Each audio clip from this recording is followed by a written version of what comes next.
What's up, guys? You're listening to the Sound Sister podcast. I'm Drea Dahl, your host with the most.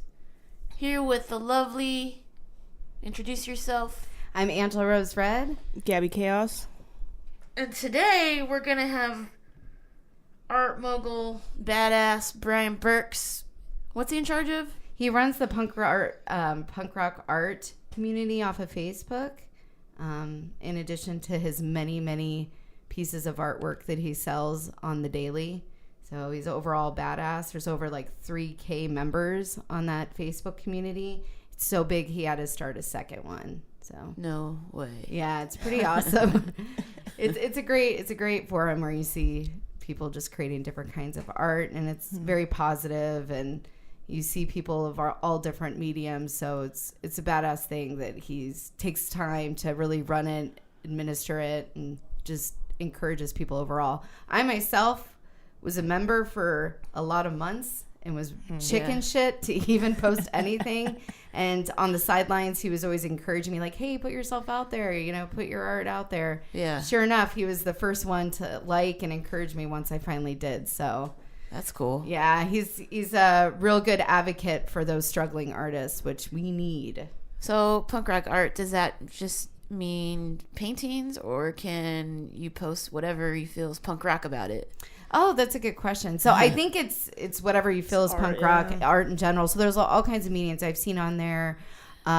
Paintings, I've seen drawings, photography. I've even seen one guy who I would love to have as a guest, but he carves wooden marionettes of punk rock artists. Okay. Whoa. And different musicians. They're not just punk rock, but I've seen Joey Ramone. He's done, Lemmy. He's done all kinds of rad marionettes. So he's a really, really cool dude too. I'm going to try to look up his name, but so he's carving out like wooden figures and making them look like punk rock singers. That's awesome. Basically, he's carving these figures and making them into old school marionettes, like Geppetto and shit. Yeah, he's like a punk rock Geppetto. Yeah. I think that's part of his name. Let me look that up. But yeah, Geppetto. Actually, hold on just a second. Yes, his name is Darren Geppetto Maurice. Nice. So, I'm glad he's embracing it. Yeah, I we'll I want to contact him because I've contacted him in the past. They're like legit. Yeah, they're legit. They're legit. I didn't know what to expect. Right. But No. I've seen through the punk rock art community sculpture, paper art, all kinds of things. Animation. The list goes on, and so it's really cool to see, those people that are underground have their virtual gallery or space where everyone encourages. And he does not play. Brian Burks does not play. If you're negative or you're a dick, he will kick your ass out and block it right away. There's such a thing as having open dialogue, of course, but if you're being disrespectful, he shuts that down for sure. Okay. Because the whole thing about art is being open to criticism and taking it however you want to take it. But if you're being a dick, like if you're purposely being a dick, like there's no room for that shit. I totally agree. But are there people that are dicks on there? Because they could be like, wow, this is a piece of shit. Like, why did you post this? There, I have seen I don't know. I'm not in the group. I've seen it here and there, but not too much because he monitors it pretty well. But I know that there was a thread about someone putting up some Confederate art up there, and that caused obviously some harsh feelings that, it brought up a lot of mixed emotions. And it wasn't, it was pro-Confederate art, so it wasn't a piece trying to make a statement. So it was like, just being a dick. We're the South, and this is America. Make America great again. Exactly. Okay. So. Fuck that. Yeah, exactly. Just fuck all that. Fuck all that. It has no room in punk rock. Seriously. Right. So what's considered over the line then if it's punk rock? Can I post a picture with like... All right, I'll give you an example. I used to do photography in high school, and back in the day, it was like right between the line of when digital photography was being accepted, but it was still looked upon like, oh, like that's cheating. We're just doing black and white film. Right. That being said, we used to have to do photo assignments every week and post a picture on a wall. And then we would all stand together and we'd go over the pictures and what do you like, just kind of openly critique it, but not be a dick about it. Right. Just be like, okay, yeah, I like that or this, or whatever. So I don't know why, but my brother used to be a really bad cutter. And so one day his arm was just like sliced the fuck up. Wow. And I took a picture of it, and I don't know why or what motivated me to do it, but I picked a picture from that photo session and I put it on, well, not put it, but I put it on the wall in school, mind you. This is, and I'm going to school in Ahwatukee, like total suburbs. In the 90s. Late 90s, early 2000s. Right. And then there's this picture of a cutter's arm, and What a rebel. That's fucking Right, yeah. powerful to me. I mean, I think that's about it amazing. now. I'm like, damn, I was like doing some like shook moves back then. And I was You like, were doing you some woke. cutting edge. What do you guys Sorry, think that of this? Poor form. what do you think of this, you Ahwatukee rich kids? Like, come Eat on, it. let's talk about it. So, anyways, I just remember it like being a huge thing because. Did they take it down? I mean, I think art. No, my teacher did not take it down. He kept it up there. That's So, awesome. I mean, I think good art is supposed to shake things up. You know, I think something like that. I think his guidelines are more so, just have a respectful space where people can just share and express themselves. But if you're being demeaning towards other people purposefully, especially when it comes to your art in a non-positive way, that shit gets shut down because that creates a negative environment for everyone. Yeah. So I think that's where the line's drawn. It's interesting that you say that because about, your experience, because I had this experience too, something similar, when I decided I was going to go to an Ivy League online school in another state and pay a shit ton of fucking tuition. I did that for like a year, but I don't know. It was the Art Institute of it wasn't the Art Institute. It was, I don't even remember anymore, but it was in California and it's actually still going. I got a lot of great education out of it. But at the time I was really into doing whimsical horror themed art. And so I did this photo shoot with a pinup girl and an anatomical heart and just, it was kind of like supposed to be like a pinup type thing. It was supposed to be cheeky kind of. And she had like a knife and fake blood. I don't know. It was very early on with what I was creating.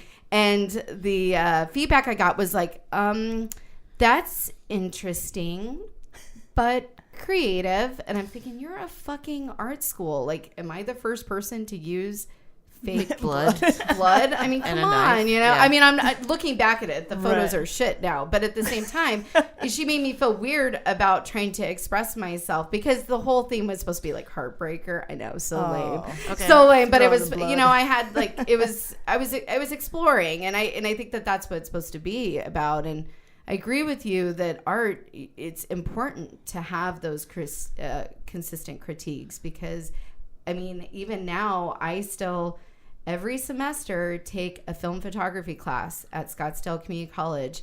I've been doing it for over 7 years, not even for credit really. Yeah. There's other individuals that have literally been doing that for 17 years as well. They have their own dark rooms, but we all go with the same instructor. His name's Ken Storch. He listened to the podcast, actually gave me some positive feedback on it as well. So he's an advocate and encourager to go against the grain. Even when he gives me critiques, he's like, listen to me, but don't fucking listen to me because you shouldn't fucking listen to anyone about your art. And that's awesome. I mean, he's the one that goes to punk rock shows. He, he was punk rock when punk rock was punk rock before it was punk rock. So he's really cool. But the point is every semester I put my work out there still to get that constructive criticism because how are you supposed to grow? Right. I'm sure you guys feel the same way too as musicians, right? Say, that's the same thing with like being in a band. But at the same time, it's like sometimes we get backhanded criticism. Okay. for being a girl. I don't know. We can get into it, but or not. Whatever. That might be another episode. But no, yeah, criticism or just suggestion. How about like helpful suggestions? Well, Right. let's not say criticism of your music. We'll say helpful Feedback. suggestions. Yeah, we need We're some getting- feedback. Getting some feedback. Some feedback. You know? Yeah, no, feedback always appreciated. Compliments always appreciated. Mm-hmm. And I think as you get older, you just mature at your instrument, and same with your art. Like, Right. I'm sure looking back at old pictures now, you're like, what the fuck, man? Seriously, actually, some of them are ones that I did of you guys. Sorry, no, but no. I mean, I do. I look back at things. I'm like, this is shit. And I talked to my instructor Ken, which he's more of like a friend. I consider him my mentor more than anything, and a friend. But he says that's how you know you've grown, right? It's not a matter of like, oh, how shitty I used to be. It's wow, how far I've come. And I know you guys can say the same thing about your music, because we've had these conversations on the sidelines in the past. Yeah. Just how things have changed and really evolved. I mean, if you're not evolving, you might as well start dying. Yeah, I like extreme, that. but, Look yeah. at how far you've come. That's great. As opposed to how shitty I was. But Yeah. I'm not gonna lie, there's many times where I'm like the typical artist, oh, my work is shit. Why do I do this to myself? Yeah, no, I feel like I still do that too. I'm like, what the fuck are we doing? Why? Why? You're like Yeah. in a burrito fetal position, rocking yourself. Why is this happening? I miss burritos. This paleo diet has me not eating what I want. And But girl, you look good. you brought up burritos though, man. That's a trigger word. The burrito. Get a lettuce burrito. Lettuce wrap burrito. Not the same. It's not. Can you eat the gluten-free tortillas or no? Just no carbs. I don't know. I mean, it's gluten free man. and organic and a tortilla. Yeah. I don't know if is it good? Have you had them? No, but I might try it. Just I have a friend for that shits and giggle. I have a friend that catos, and she uses Okay. them, and she loves her burritos, and it's of course it's not the real thing, but you go into that knowing that this is a substitution, and I think you accept your fate before you bite into that For sure. version of the Still sounds burrito. delicious though. The lettuce wrap burrito. Nom, nom, nom, nom, nom. Yeah, I know. I just love food. Who doesn't love food? Dude, I dream about French fries lately. Like, No pizza, Drea? It would have. surprisingly, no. I have not had a pizza dream, but I've dreamt about French fries and like just going to town and eating all these fucking French fries, which was so random. And then the other dream I had, I was dreaming I was eating those little Hostess cupcakes with this white swirl on them, Nice. which I haven't had in years. So when I haven't either. I woke up, wink, wink, yeah. I woke up from that dream and I was like, what the fuck? Like, I love sweets, but I don't eat Hostess stuff, really. Like, It's so random. it was fucking random. Maybe it's because it's your dream. You're the hostess with the mostess. Hey-o! Maybe. I don't know. I just think it's my subconscious. Like, Wanting all the things. you can't have it right now, so we're going to dream about it. Which is kind of great because you can enjoy it. And then you're like, And then I wake up and I'm like, okay, I really didn't do it. I'm okay. Like, let's go to the gym, bro. let's get swole, bro. Yeah, that's a struggle, I guess. It's real. So I think it was like 2 days ago. For those of you that are listening and don't know, I went through a pretty bad breakup. I would say it was equivalent to a divorce, maybe 2 For years, sure. 2 years ago. Yeah. And then a year ago, I had to sell my house. So if you're not married, don't buy a house with somebody. Just saying. That's just my personal take on it. Take it, leave it, whatever. And that's only because of what happened to me. But that being said, I had to sell my house, and which sucked because that house was rad as fuck. Haunted. It was. But rad as fuck. We can get into that. Like, I want to talk about ghosts eventually on the podcast. But so anyways, I had to sell it, and then I moved back in with my parents. Short term, thinking, I'll find another house or I'll find an apartment, and it's been like 16 months later, and I'm still at my parents' house. So saving money. Yeah, Hey, I live that life too, man. I mean, you got to do what you got to do. You do, but so I'm still there. But first time ever in the history of living at this house, we get a notice on the door, or no, I think we got it in the mail. We got a notice in the mail that the woman that sold her house literally next door to us, the guy that moved in and bought it, is a level 2 sex offender. Fuck. Oh, at least it's a level 2.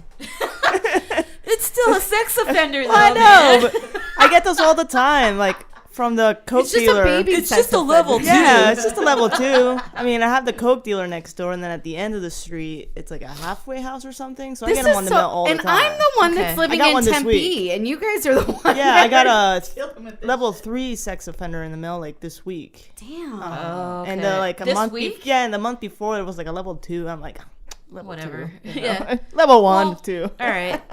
My parents, they're in the suburbs of Chandler. Like, this shit has never happened, I don't think, the entire time. Okay.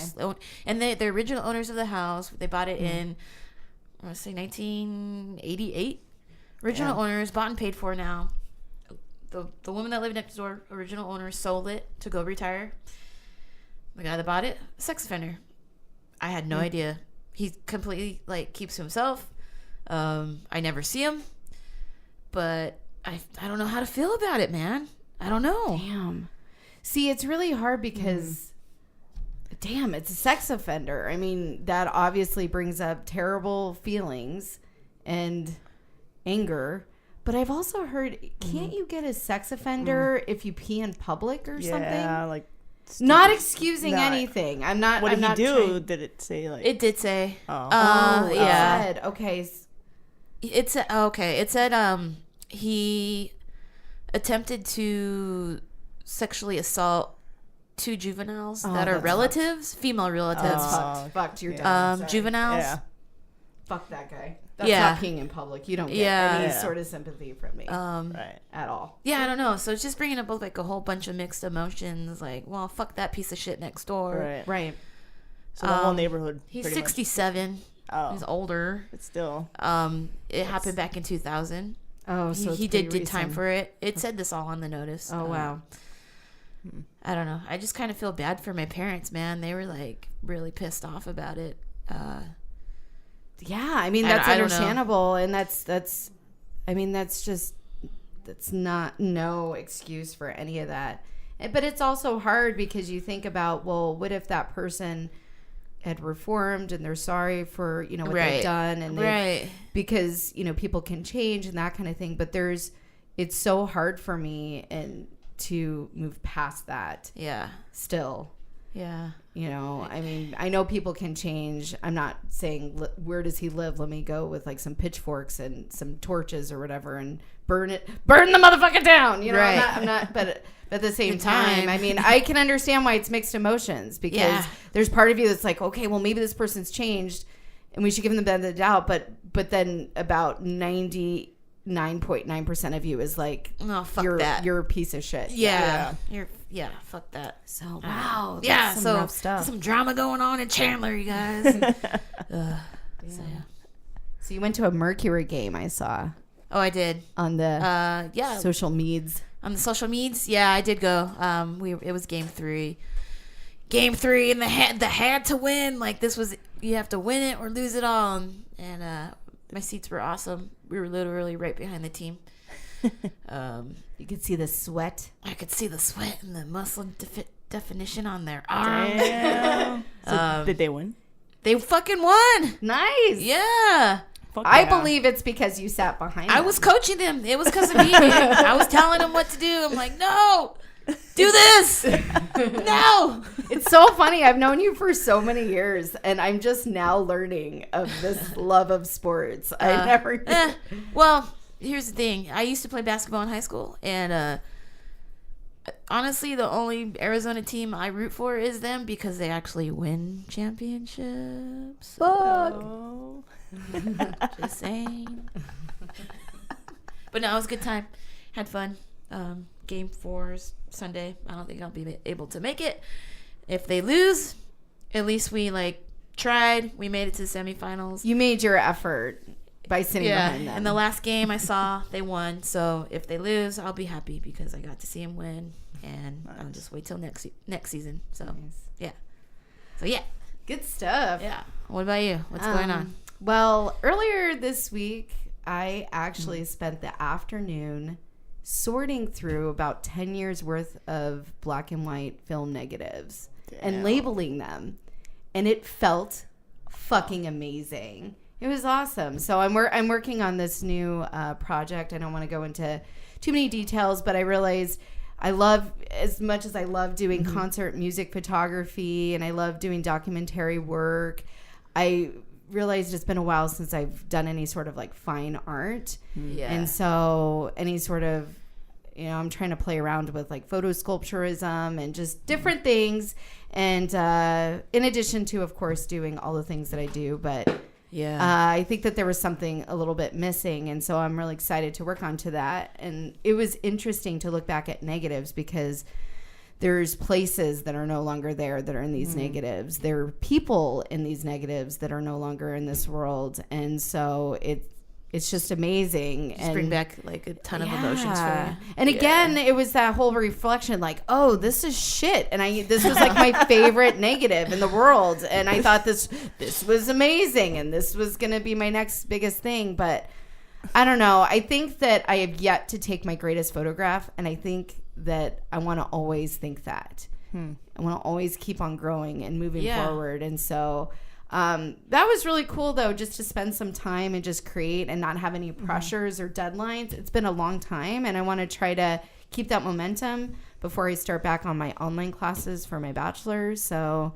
because I'm a crazy woman and I do all this on top of my art classes, and then I do another degree program online somewhere else for something totally different. I'm getting my bachelor's in English, so it's nonstop for me. So, but that's what I've been kind of focusing on. I'm kind of on a down time with school, but also after we wrap up here, I'm photographing the La Femme International Underground Film Festival. It's a mouthful, but I'm pretty stoked. But that's at the Phoenix Art Museum. So I was hired on for that, and I'm pretty stoked, and I'm going to be there all day. So fuck yeah. That's cool. It'll be good. Yeah, no, my friend's band's playing. You might like them. They're called It's Embarrassing. Oh yeah, I've seen them. I've photographed them while they played with you guys once. Oh, at the Bad Cop show. Yeah. Okay. It was. Yeah, they were my first photos of the night, and they weren't the best. I was sussing out my stuff, and things happened too fast. But yeah, no, I really, really dig them. They're awesome. So I'll for sure go over and say hi. Their drummer has such good stage banter. Yeah, she does. It makes me I wish I could be like that. She's just so fucking funny. It's interesting because I feel that there's a lot of bands that either have good banter or they don't. And the ones that don't have banter, it's really fucking awkward when they don't play. Yeah. It's so weird for me. It's so uncomfortable. I want to be like, can I have the mic? Can I talk? Can I just can I help you out, bro? Bring me that mic. I'll stall some time for you, bro. Yeah, that band definitely has banter though, so it works for them. Nice. Yeah, they're hilarious. So what do you got going on, Gabby?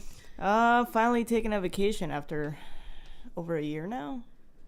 I don't remember the last time I took a vacation, so damn. Going up north, kind of like the Utah, Arizona border page or Lake Powell, wherever the fuck it is. Somewhere far away from all of you. That's awesome. So I'll be up there a couple, maybe 4 or 5 days. We don't know yet. Do whatever. So it's cash. Yeah, that's the best because you're camping, right? We're taking our fifth wheel thing up there and just chilling out. So looking forward to not doing anything. That's awesome. It's important for people like us that are constantly on the go. But I know I'm gonna be out there, and I'm gonna be wanting to do stuff.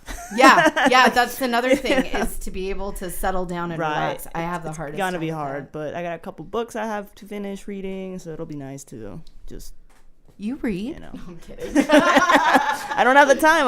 I hear ya. I have like 5 books I open and then get to chapter 1 and 2, and then that's it. So I have a stack of them, but I know it's been a while since I've sat down with a good book. Yeah.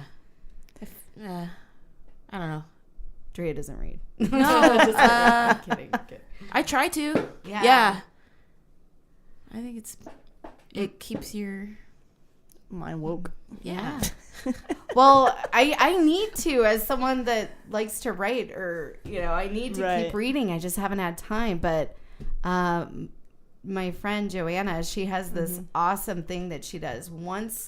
She limits herself to 1 book a month, even though it doesn't sound like a lot. But no matter what, she has 1 book a month, and then she tries to loan it out to people, or just keep that going. And she did loan me a book, and it's been in my purse. I have yet to start it. But it's in my defense, it's only been about a week, half a week. Okay. Half a week. It's only been a few days. It's been in there 5 months.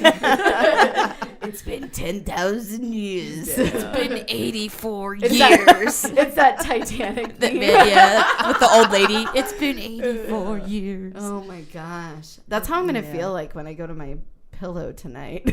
It's been 84 years. Yeah, you have a long day. I know. And I'm so grateful. I had something in between, the podcast and then the film festival personal that I have to take care of. And luckily these lovely ladies decided to meet me at 8 a.m. to do this recording. And I'm so grateful for my peeps. So thanks, guys, even though you hate me. Oh, man. All right, let's get into our punk rock news for today. Bad Religion starts recording in October with a possible spring 2019 release. No idea on the album name. I'm assuming Epitaph Records. Not really not really sure, but I'm assuming Epitaph. You guys into Bad Religion? I like a few of their songs. We've played with them a couple of times. Yeah. Super nice guys. I like Bad Religion. It's I haven't heard the new one, so I always think that I always appreciate what they try to do, which is create smart punk rock and make people think and open their minds and try to go from an intellectual perspective. And so even if I'm not necessarily I'm a fan of maybe some of the older stuff more than the newer stuff, I still appreciate the revolution of what they're trying to do. Well, when you have a doctor as your vocalist, right? It's just some of the lyrics. Yeah, I agree. His lyrics are just super intelligent. Not just spitting out stupid punk rock shit like, well, I drank a 40 and I passed out. No, it's like, I'm gonna wake you guys up, right? Make you woke. It's almost like respecting and not undermining the community, which I always think is a special thing. For sure. Next here we have Alkaline Trio with a new album. Gabby, is this thing cursed? Thoughts? Is it cursed? It's good. I mean, it sounds like Alkaline Trio. Okay. With a few extra like popular songs, I guess. And one acoustic. I like it. It's Alkaline Trio. Sounds like it. Okay. It's the basic Alkaline Trio. Basic Alkaline Trio. I thought it was gonna be a bit more influence with Blink and how they produce shit, so I was a little worried, but it's fucking straight up Alkaline Trio. It stays true too. It does. Okay, I haven't gotten a chance to listen to it, but neither have I. I dig the cover art. I thought that was interesting. Very minimal. We need to get that guy in, the photographer. I found his page. He's amazing. He's like a photographer artist, and I need to hit him up. Teach me. It's just the phone, right? It's just a phone. Yeah, it's just a phone, but I know it's. I don't know. It's also the old school vibe, and the phone's really cool looking, and the fact that it's got the logo, but it's the lighting, because photography. It's all about the lighting. Yeah. So I think some of the best photos are just let things breathe, and that's one of them.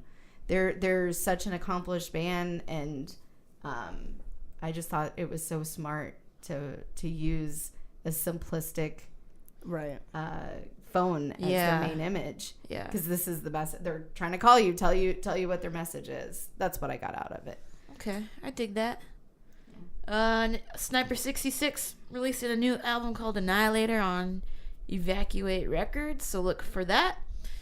And then a fun fact, kind of cool, I found on Instagram the other day.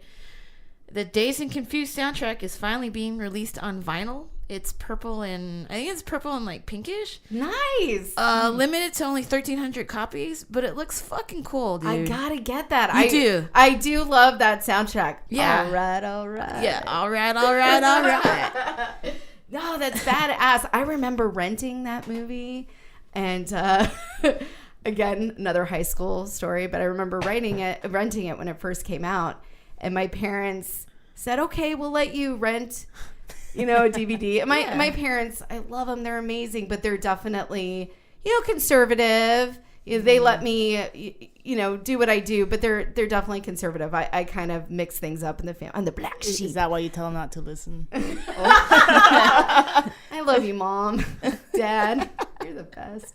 No, but I remember renting it, and my parents are like, "What in the absolute fuck? You're not." And after that, I was not allowed to rent movies for the family ever They were like, again. "We're picking movies out," and I dug it. I was so stoked. like, "Yeah, this is awesome." I know, and I was just a kid, like learning things, and again, I wasn't into any partying or anything at the time, but I just dug period pieces, and I loved the music, and I loved everything. Yeah, it's a cult classic, man. Like, have you seen it? You got to see it. I've seen about 90% of it, Okay. and then I don't know what happened, and then I never finished it.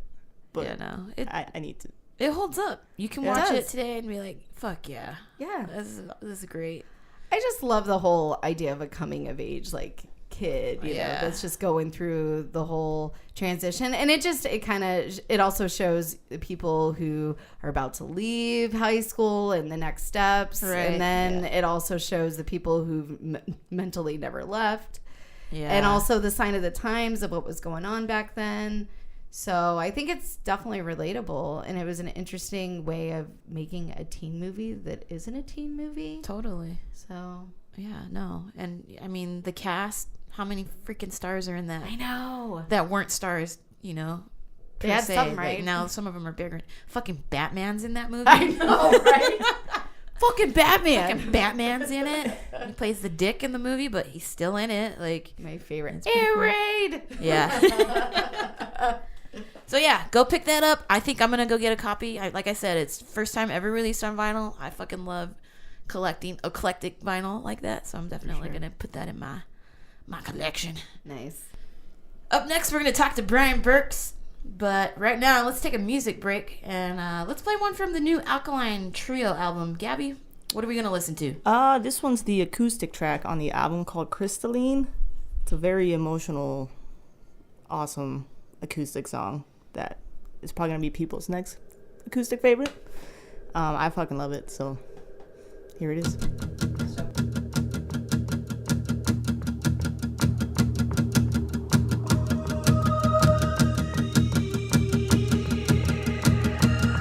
Never said what I was thinking the night you turned up at my door. I could tell that you'd been drinking as we went crashing to the floor. You came from Santa Monica, teardrops in your eyes. We passed out in the shadows of a lonely Thursday night. We kissed away our memories and fucked away the pain. We went out for some coffee, then we did it all again. My crystalline, oh, I want you crystalline, oh, I want you crystalline. Couldn't tell what you were thinking the night I turned up at the bar. I told you I quit drinking and you laughed till you saw stars. I came to Santa Monica with flowers in my hand. I grabbed you by the lips with kissed away our memories and fucked away the pain. You called in sick to work and then we did it all again. My crystalline, oh, I want you crystalline. Oh, I want you crystalline. Oh, I want you crystalline. Oh, I want you crystalline.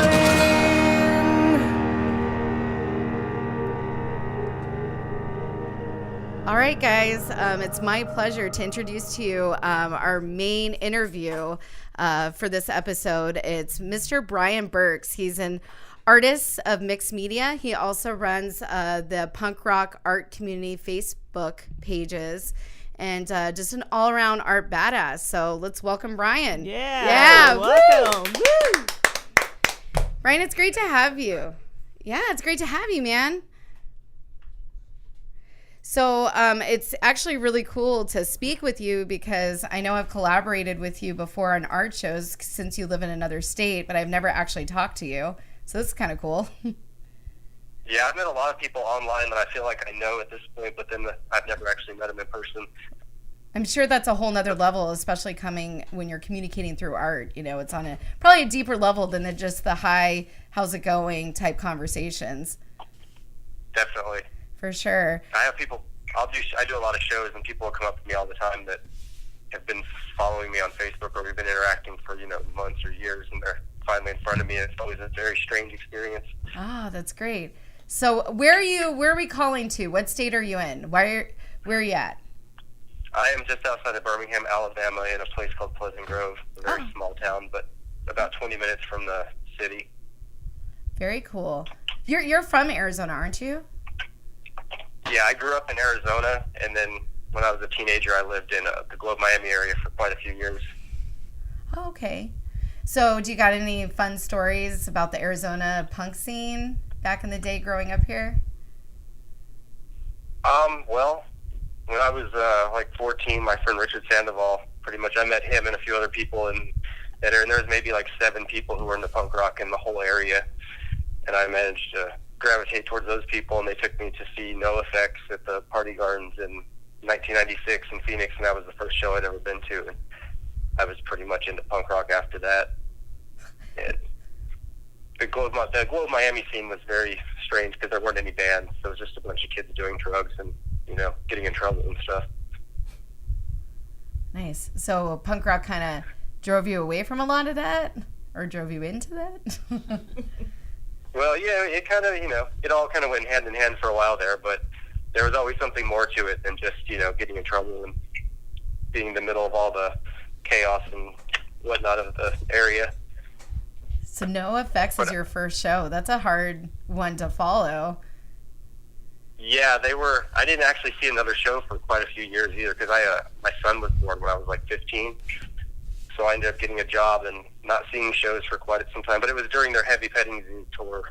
They threw out Blow Up Sheep into the audience. Yeah, that's awesome.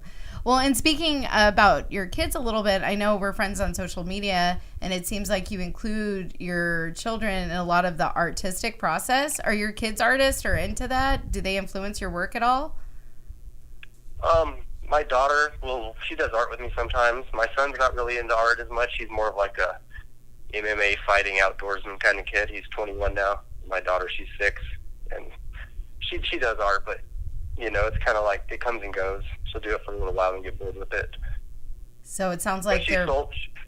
Sorry, go ahead. Well, I'm sorry. I was going to say she's probably sold more art than half the artists I know because every time she does something, people buy it because she sells it very well.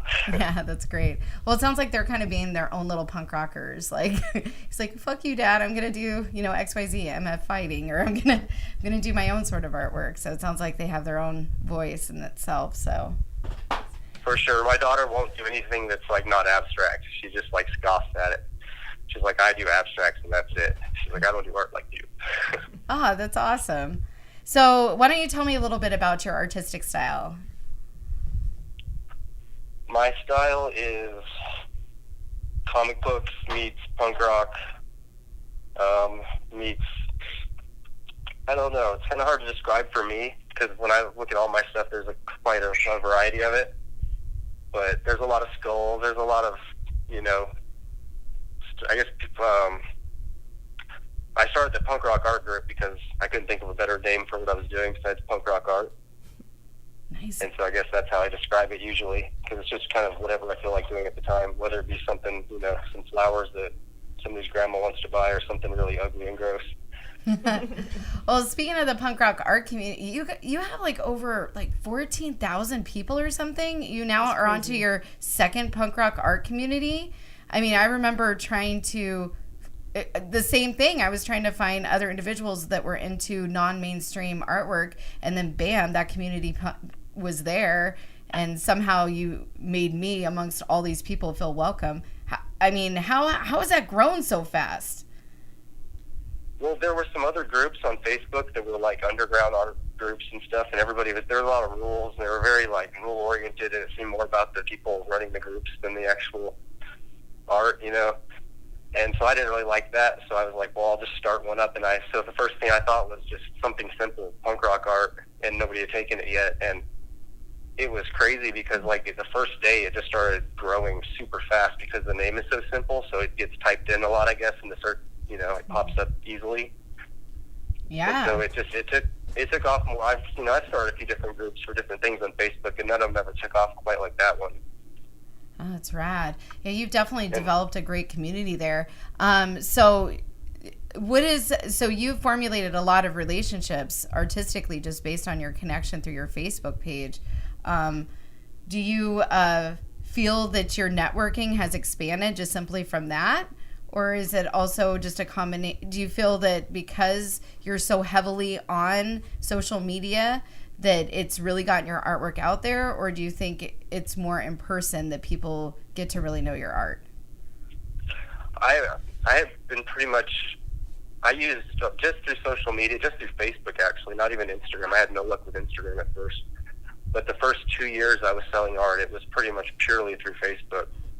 So it really helped me a lot because I found other people all over the country that would be interested in what I was doing or doing similar stuff. And then you encourage them and they encourage you, and it's like that good cycle. So it was like really cool because I didn't have to know people in my, you know, immediate area. And I'm in Birmingham. It's, you know, there's cool people here, but you got to find them. And all of this, you know, the group actually helped around here as well. And once I actually started getting out around here and doing art shows, I met a lot of cool people here. But at first, it was the social media for sure that kind of got me going. I know it's a great age to be in if you want to be artistic, right? Oh yeah, I mean, because all you got to do is just make friends with people who are likely to enjoy your stuff, and it's right in front of them every day. It's a very cool time to be able to share what you're doing. Whereas used to, you had to find somebody that would promote you, you know, or put money into you, and now there's so many different ways to do it. So your work is heavily influenced by music. I mean, in addition to the comic book feel, because it's lots of heavy ink and bold colors when you use them, which I really, really enjoy because it balances between pop art and also realism. So, which to me, you a lot of times you see artists, they have like one specific way, but you balance between the two. Who are some of your influences artistically? Early on, it was like Jim Lee and all the early 90s X-Men guys that all went to Image, Sam Keith, and a lot of stuff like that. I never really got into, I took classes in high school, but I wasn't really into school, so I didn't really pay attention to the classic art classes and all that. I never got into the basics of beyond my little world. So my influences were real simple, like Frank Frazetta, Jim Lee, Stedman from Hunter S. Thompson's novels. I love stuff Stedman's like that, work, man. Stuff that was in my the media that I enjoyed was basically what inspired me. So all the music, seeing like punk rock art is so sketchy and trashy, and you can just like sling your paint at it and stuff. Like that always inspired me because you could just, if you just have a cool style, it doesn't really matter how skilled you are in realism or whatever. Yeah, it's got that depth to it that I think some art has missing, but yours definitely has emotion. Every single piece, you could definitely tell you're feeling something when you're creating. So that's pretty unique. So since music is such a huge part of the DNA, which is your artwork, any sort of music stories you want to tell, any fanboying out, any sort of great stories you have to share? There have been lots of them.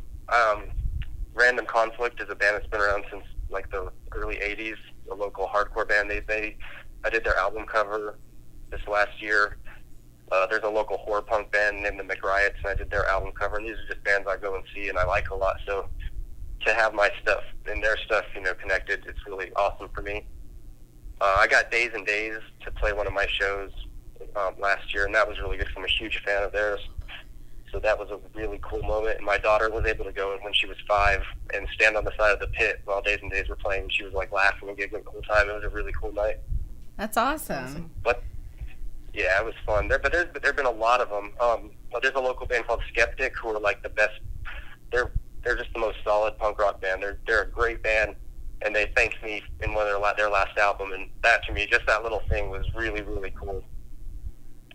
Oh, that's great. I mean, your work definitely deserves lots of praise, and so it's definitely making its own mark within, the art community in general, not just punk rock art. So, and for our listeners, we're definitely going to have a gallery where you can see some of his work and everything and reference what we're talking about today. But going back to what you were saying, how you have these bold characters that you mostly capture within your artwork. So if your art lives in its own world made by you, is there a specific character that you would want to party with or hang out with that you create? A character that I create that I'd want to party with? Yeah. I draw a lot of Dead Hunter S. Thompson stuff. That might be interesting. Yeah. I like how it's not the live. The dead one would be a great combo there. Yeah, all my favorite stuff is my dead stuff. The one that I do that's my logo is like a skeleton girl blowing on a daffodil. And that's kind of a cool one I like. She'd probably be cool to hang out with. She seems optimistic. And a lot of people don't catch it, but I think in my artwork there's a lot of a little sprinkle of ancient Chinese Zen type stuff that I put in there that hardly anybody notices, and I don't really talk about it much, but it's interesting to me because I slide it in there. Oh, that's cool. Among all the skulls and melting stuff and whatnot. Now that's interesting, little Easter eggs that you kind of hide for yourself within your artwork. That's definitely an interesting twist for sure. So who are your favorite bands? What kind of music do you listen to? NoFX. The bands I grew up loving the most, like NoFX, Rancid, Bad Religion. I really liked Sublime, and I really liked all the ska punk stuff in the mid-90s. And just all that, Southern California punk rock. And before that, I always liked the 50s and 60s rock that I grew up around. So punk rock's just that set up. Did you think as a teenager the NoFX Heavy Petting Zoo, that album cover, did you think it was offensive or did you like it? What were your thoughts on that? Oh, I just thought it was funny. Okay. Yeah. I've always had a really, really, as far as I can remember, I've always had a very good ability to not be offended. I don't like to waste my energy being offended. Well, that makes sense. You're into comic books and punk rock, so I think you're living in the right world with that kind of thought process. Yeah. Right on. So do you have any projects or events coming up? Yeah, this is actually coming up for me is the busiest time of my year for doing art shows and stuff. For some reason, the fall, there's a lot of stuff. So I'm doing a horror punk show. I think I'd have to look at the exact date. It's early September. If you go on Art by Burks on Facebook, I have events on there, and then they're all listed. I've got a show this Saturday at a brewery that I do every couple months. It's not really a punk rock show. It's just I get all different kinds of bands that are local and a bunch of artists set up and have a pop-up art show and a bunch of music. And I've got a Misfits Masquerade show coming up in October that's going to be really fun. I've got one band doing a Misfits set and another local band doing a Wu-Tang Clan set. So Nice. I try to plan fun events because I'm weird and I don't like most things people like. So I try to plan things I'll enjoy. Nice. Well, like you were saying, it doesn't sound like there's a huge scene out there, so you're somewhat creating events to create your scene out there with your artwork and also getting all these musics together. So that's definitely distinctive. Yeah, it's not big. It's not a big scene here, but the people that are in it, they try to keep it going and support it and everything. So it's cool to find out how many people you can find that you didn't know were around you if you just keep at it for a while. More and more people show up. So who are your favorite artists in your punk rock community group? What are the gems that you've discovered? Oh, okay. I like this question. Natalie Ryan Cole, who I'm sure you're familiar Nads. with, is one of my favorite artists. Yes, I love her. I have multiple pieces by her in my house because we've traded a lot, and I enjoy her a lot. She actually, I got a Christmas present from my sister from her one year. I asked my sister what kind of like portrait she'd want if I got some work made for her, and she said either Friends or Breaking Bad. So I had Natalie do, dude from Breaking Bad sitting in the middle of the Friends on the couch. She's one of my favorite artists for sure. Yeah, she's got a lot of humor to her. Yeah, me and her actually competed to do that Skull Drug album cover she did, and hers was way better than mine, so I'm glad she won. Oh, yeah. Her artwork is awesome on that. I had no idea you guys competed for that. That's sick. Yeah, there's a B-side somewhere. That's great. We'd love to see that. So Josh Findley is a really good artist as well that's in that group. He's from Denver, Joshua Findley. He's really, really talented. Awesome. Any other favorites? There's so many. Right now, my friend Andrew LaGraves from Kingman, Arizona, he does these kind of they're music-inspired paintings a lot of times, so of course I like them. But he's really into Streetlight Manifesto and does a lot of these really cool little scenes with lyrics and stuff. I like his stuff. So what do you think that the punk rock art community needs right now? What is it missing? You mean on Facebook? Just in general. The group? Just in general. world. In the world. Facebook, in my world, I would say more artists that are doing more artists that are doing things that I would consider punk rock. There's a lot of cool stuff that's different, but it's not necessarily influenced by punk rock, and I really like stuff like that. So there's not a whole lot of that in my world here. But whenever I find somebody that does that, I definitely try to get them in on my shows and involved with what we're doing. Very cool. So do you what song describes your artistic style? What was that? If you were to pick a song that describes your artistic style, what would it be? Do What You Want by Bad Religion. Nice. Okay. On the flip side, what flavor Jelly Belly would best describe your artistic style? Popcorn.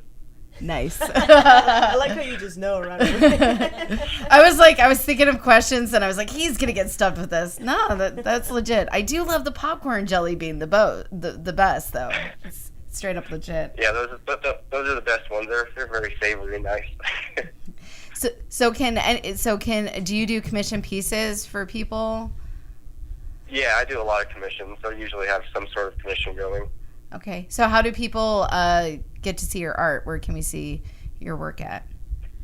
If you go on artbyburks.com, there's some of my stuff there. I don't update it nearly enough. Or if you just look up Art by Burks on Facebook, or if you just Google Art by Burks, I've tagged a million things, so it all pops up. Awesome.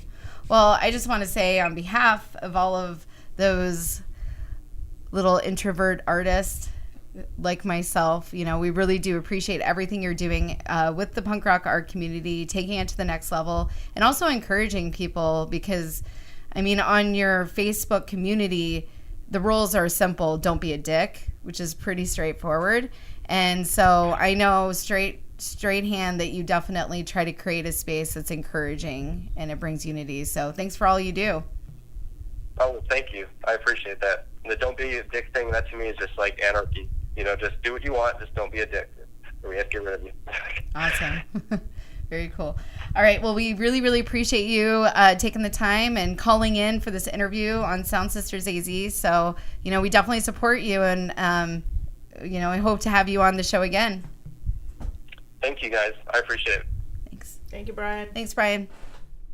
All right, guys, that was Brian Burks. Make sure you check out our website to look at the gallery we're going to put up with all his art, and where you can follow the punk rock art community on Facebook, which I don't like yet, but I'm going to go like it as soon as I leave the room.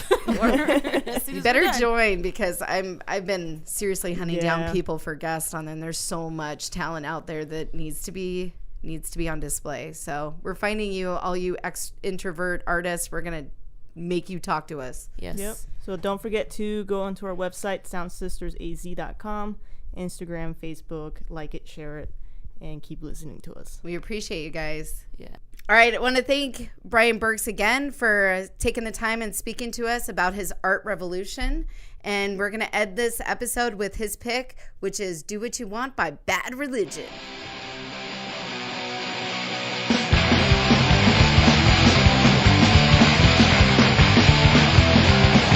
Hey, do what you want, but don't do it around me. I know this anticipation breed apathy. I sit on my ass all goddamn day. A misanthropic employee with nothing to say. What you must do all you can.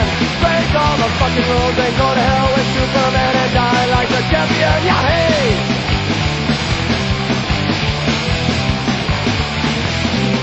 Hey, I don't know if the billions will survive, but I'll believe in God when 1 and 1 are 5. My monitor is met and I'm rocked to the core. I'll tear down the buildings that you pass through the door. So do what you must, do all you can. Break all the fucking rules and go